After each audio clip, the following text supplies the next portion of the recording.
Good evening. Welcome to California Today. I'm David Zhang. Here is a preview of some of today's top stories. It's day 2 of the Hollywood strikes, and strikers are calling the current situation an existential crisis. We have more on the writers' latest labor demands.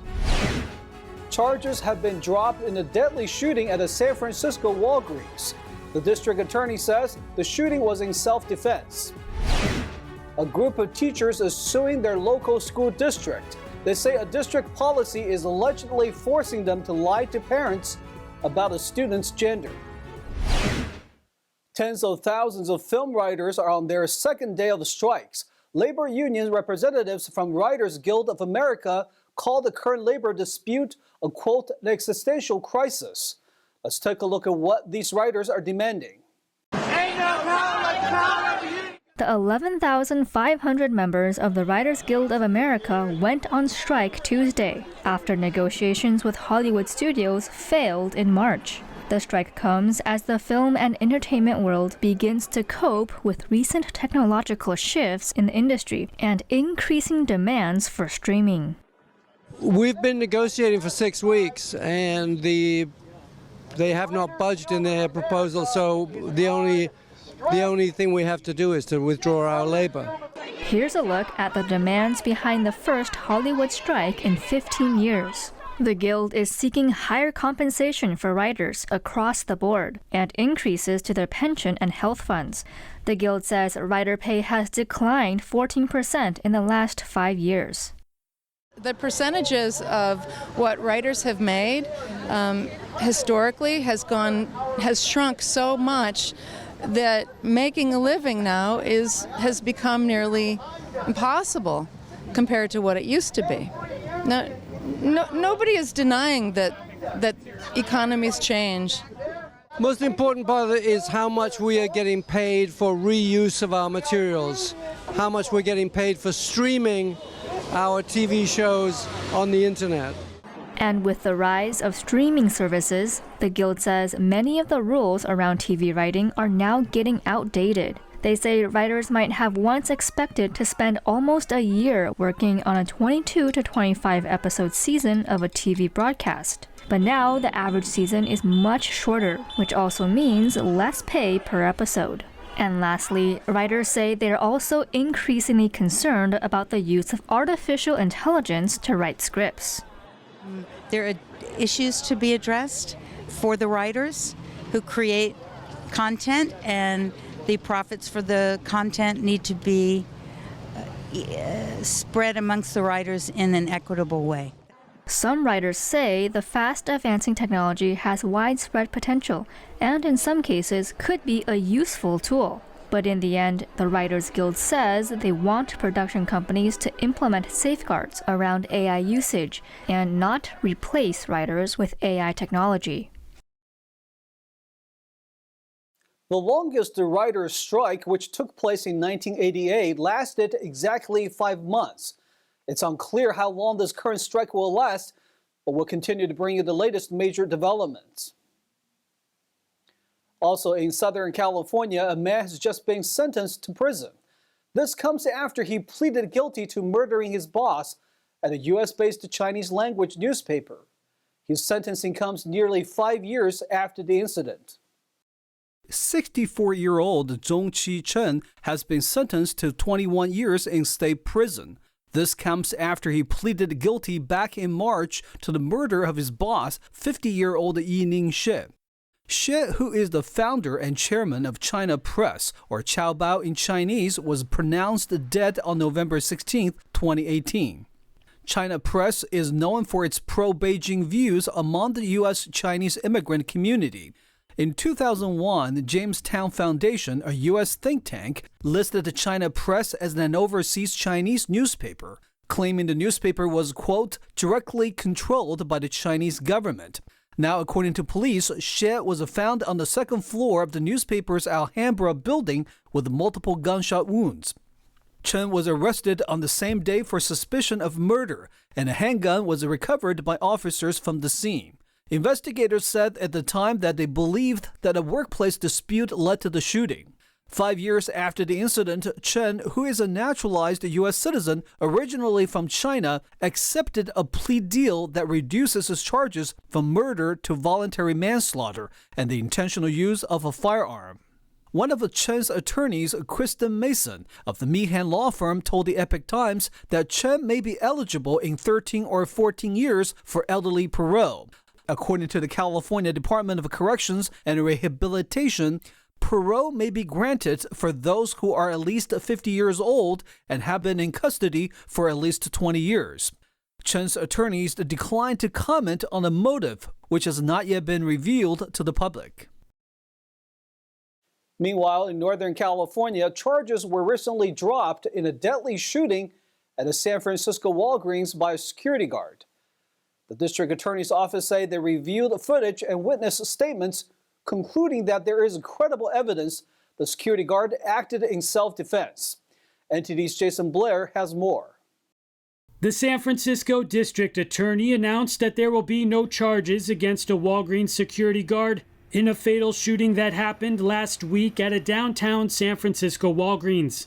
Michael Earl Wayne Anthony was arrested for shooting San Francisco resident China Brown, who, according to activists, also goes by Banko Brown. According to authorities, the shooting happened on Thursday evening after an alleged shoplifting attempt escalated. District Attorney Brooke Jenkins announced on Twitter Monday, quote, "The killing of Banko Brown was a tragedy and my heart breaks for his friends and family. After careful review, we are not pursuing murder charges at this time because of credible evidence of reasonable self-defense. It is my duty to follow the law and evidence wherever it may lead." Also on Monday, family, friends, and activists held a vigil outside of the Walgreens where the fatal incident happened. That we have loved ones here that have been mourning the life of Banko Brown for the last 4 days, that his life has been taken by an armed security guard at this Walgreens. Anthony was originally scheduled to be arraigned Wednesday before the DA's announcement. Jason Blair, NTD News, San Francisco. A group of middle school teachers have filed a lawsuit against their school district. They're suing over a policy that allegedly forcing them to lie to parents over a student's gender status. Teachers from Escondido Middle School have filed a lawsuit against the school district and the State Board of Education. The lawsuit was prompted by the K-12 school district's recent policies on transgender students. The policy requires teachers to assist in a student's transgender social transition by accepting a child's assertion of a transgender or gender-diverse identity, and during school hours using any pronouns or gender-specific name requested by the student. According to the Thomas More Society, a nonprofit public interest law firm that filed the lawsuit, these policies also require teachers to revert to biological pronouns and legal names when speaking with parents in order to cover up information about a child's supposed gender identity change from their parents. Paul Jonah, special counsel on the case, says, quote, "Schools routinely send notes home to parents about trivial matters like missing homework, so it is unfathomable that Escondido Union School District has a policy that forces teachers to withhold from parents some of the most fundamental and basic information about their children." But EUSD Superintendent of Schools Luis Rankins Ibarra told NTD's sister media, The Epoch Times, quote, "The Escondido Union School District is committed to providing a safe and positive environment that enables our students to learn and actualize their ultimate potential." The Epoch Times reached out for a comment to the California State Board of Education, but did not receive a reply as of press time. We'll take a short break now, but we have some exciting stories for you when we come back. In Northern California, Santa Clara County is getting creative with how to control the local mosquito population ahead of summer. Their solution? Drones. The LA Sheriff's Department hosted an active shooter training exercise. This is to ensure deputies are able to respond appropriately in the event of an emergency. And a duck in Orange County recently found himself in a foul situation. But luckily for our feathered friend, a helping hand gave him a second chance at life. Those stories and more coming up on California Today.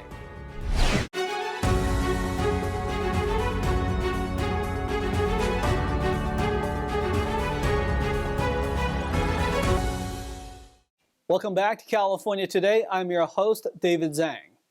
Northern California's Santa Clara County is using drones to reduce the local mosquito population. It's the first time the county deploys this approach. NTD's David Lamb learns more from the county and locals. With summer soon approaching, we all know how beautiful California trails are. But there's the issue of mosquitoes. Now, Santa Clara County is using a new approach to control the mosquito population by using drones. The county's Vector Control District began using unmanned aircraft systems, or drones, to control mosquito larvae along San Francisco Bay. It's partnering with leading-edge aerial technologies, applying larvicide in over 100 acres of wetlands and other non-residential areas. Those mosquitoes we are controlling is not adult mosquitoes, it's larvae mosquitoes, and we're trying to get rid of the larvae before to become adult mosquitoes. Mosquitoes found in the Bay Area can fly as far as 25 miles and can transmit West Nile virus and other diseases once mature. The county's move to use drones is part of a trend among California vector control agencies. All the material we are using is approved by EPA, and those are targeting only mosquito larvae. It means not only very safe to other insects or animals, it's just targeting mosquito larvae. Some locals in Northern California say they haven't been concerned with mosquitoes in the past few years, but... And if it's been dry, like it has been the past few summers, then it's really not an issue, but a wetter year like this, there's going to be more. They haven't really affected me lately, so we'll have to see when the time comes when there's going to be more. We'll have to see what we're going to be able to do about it. Bodies of still water like the marshlands and remote areas can be breeding areas for mosquitoes. Mosquitoes typically are not something I really worry about here in the Santa Clara Valley. I never wear insect repellent here. Maybe if I was going to go into like a dense situation in vegetation, but typically no, I don't really worry about it too much. According to the county, controlling larval mosquitoes is vital for reducing the mosquito population in the surrounding region. It's more important to make sure there is no mosquitoes because, as I said, mosquito carrying diseases, and our goal is to make sure our public are safe. To prevent breeding in backyards, the county suggests to drain or turn over anything that can hold water, such as flower pots and buckets, and cleaning out standing water on a weekly basis to remove mosquito eggs. Reporting in Alviso, California, David Lamb, NTD News. In Los Angeles, the county sheriff's department held an active shooter training drill to make sure deputies are trained to confront the situation if needed. NTD's had an opportunity to see and learn more about how these type of situations are handled. The LA County Sheriff's Department hosted an active shooter training exercise at Los Angeles Harbor College. There, the media got to experience an active shooter situation firsthand using one of two realistic multiple interactive learning objective training simulators. The main things that we tell people is run, hide, fight. Be aware of your surroundings at all times is very, very important. We want people to know that when something like this happens, it's going to be very chaotic and very, very dynamic. But we don't want them to stay in place. We don't want them to be a victim. We want them to do whatever they can to protect themselves and stay alive.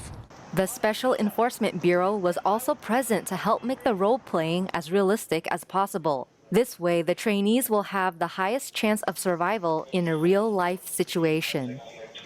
So we try to host these as much as we can because it helps the deputy personnel and it helps the students, the campus staff, and so they're aware and they know how to treat an incident like this. And it's important that we do these trainings because we need to stay current with our training, and we don't know when something like this is going to happen, unfortunately. So we want to be prepared for when that time comes. Meza says when deputy personnel arrive on scene, their primary mission is to stop the suspect from hurting more people. We know deputies who start arriving, they know that there's going to be people who are going to be injured, and we acknowledge that, and we put that information over the radio. We have different contact teams, so we'll have that initial first team that responds to a scenario. They're going to assist with stopping that threat. The second teams that come in and help out with this active shooter, they're the ones that are going to be evaluating our victims. He explains they need to prioritize the suspect first because there could be more than one. After the suspect is detained or the threat is over, they will assist those injured. And in the city of LA, a recent fatal crash near an elementary school critically injured a young child and killed her mother. Following the incident, the city council plans to establish more protections at crosswalks, including adding more speed bumps. A fatal car crash last week near a Los Angeles elementary school left a 6-year-old critically injured and killing her mother. This then prompted the LA City Council to pass 2 motions. One will establish a dedicated speed bump program near all schools, and the other will begin to explore increasing the amount of school crossing guards. During a meeting, Councilwoman and Transportation Committee Chairwoman Heather Hutt said, we have to do the work to ensure that the safety of our children, our mothers, fathers, and grandparents are the priority. I want to use every tool in our toolbox to ensure that the safety of our people takes precedence over traffic time.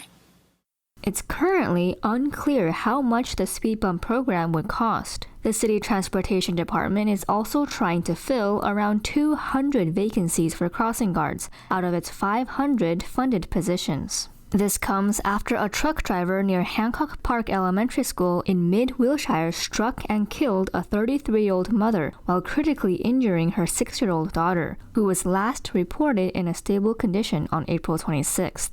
According to a statement by the LA Police Department, there is no evidence of any criminal involvement and appears to have been a tragic accident. Staying in Southern California, a Mallard duck who was shot with a mini crossbow now has a second chance at life. After a long recovery, wildlife rehabbers released the feathered friend back into the wild. But the suspect who shot the animal still remains at large. On March 26, a mallard duck has been found severely injured at Kaiser Elementary School in Costa Mesa. According to Newport Beach Police, the duck had been shot in the neck and cheek with the mini crossbow gun and had spent a day or 2 with the injury before being rescued. It was taken to the Wetlands and Wildlife Care Center in Huntington Beach for care. Debbie McGuire, the executive director of the center, told the Epoch Times that the injury was horrific. She says, quote, "It brings tears to your eyes and really pulls at your heartstrings. I hope whoever did this or knows who did it comes forward and owns up to their crime." Following its 4-week recovery, Newport Beach Animal Control released the newly healed mallard at Tewinkle Park. McGuire says that it is a federal crime to hunt mallards in the area. Fines for injuring such wildlife is a minimum of $10,000. The suspect who shot the animal remains at large. Police encourage any witnesses to contact the Newport Beach Police Department with any tips. And to wrap up the night, let's meet an everyday superhero who travels the country to help others. Yuri Williams dresses up in various superhero costumes to spread cheer and joy to people in need through his nonprofit organization. Yuri Williams founded in 2014 his nonprofit called A Future Superhero and Friends and was honored for his work in Denver, Colorado on April 27th. He's a California-based juvenile probation officer, and his charity aims to spread cheer and art to people around the country. Williams told the Epoch Times, quote, "I know there are a lot of people that need help. That's why I branch out and try to help as many people as I can." Williams dresses up in various superhero costumes, including the Mandalorian, Deadpool, Spider-Man, and others. He visits sick children in hospitals, puts on birthday parties for kids with special needs, raises funds for those with disabilities to receive care, and much more. People who wish to donate to his cause or want to receive updates on his charitable missions can visit Williams' Instagram page at A Future Superhero. Williams has traveled all 50 states 4 times over and helped over 15,000 people in need so far. It's always great to hear about people helping each other. So let us know if you know someone who is also dedicated to helping others. We would love to hear your stories. Now let's check in with NTD's Tyler Castillo for today's Sports Roundup.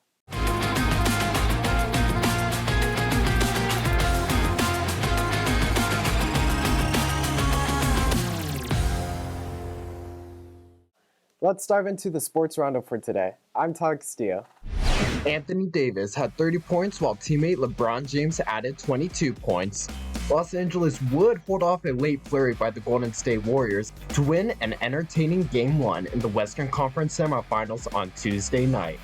The final 2 minutes of gameplay were jam-packed, with intense action from both teams as they saw a pivotal bucket that will tilt the scales in their favor. Curry's 3 with a minute left tied the game, only for D'Angelo Russell to answer right back before Davis blocked a shot by Curry moments later. The game was decided after Jordan Poole missed a three-pointer to tie it with 9 seconds left as the Warriors' rally in the closing minutes fell short. Curry scored 27 points, Klay Thompson had 25, and Kevon Looney grabbed a career-high 23 rebounds. The defending champions Warriors will try to even the series in Game 2 on Thursday night back on their home floor at the Chase Center. Lakers 117, Warriors 112. Anthony Desclafani logged 8 shutout innings, and San Francisco snapped a 4-game skid by shutting out host Houston. In his longest outing of the year, Desclafani tossed a season-high 109 pitches. He tallied only 3 strikeouts but kept the Astros off balance with an effective 3-pitch mix to generate a weak contact. Desclafani was sharp from the start, retiring the first 7 batters he faced and 19 of the first 20. The Giants didn't provide much run support, but it proved sufficient. Doc Pederson flipped an opposite field single to left with 1 out in the top of the first that drove home Dairo Estrada, who singled and stole second base off Astros rookie right-hander Hunter Brown. Giants 2, Astros 0.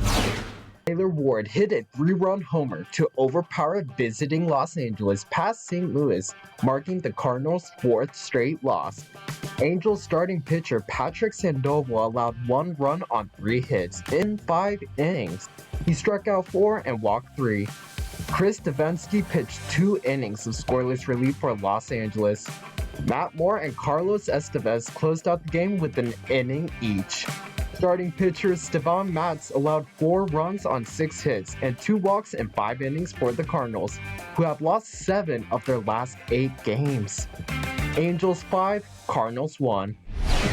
And that is all for the Sports Roundup for today. Thanks, Tyler, and that's all we've got for you tonight. We would like you to join us again on California Today every weekday at 8:30 p.m. Make sure to check out our broadcasts on our California Today webpage. You can find it at ntd.com/California-today. You can also find all of our top latest clips there, ready to share with the friends and family. Send us a message on Twitter, Facebook, or Instagram, or through our email, california.today@ntd.com. I'm David Zhang. Have a wonderful evening.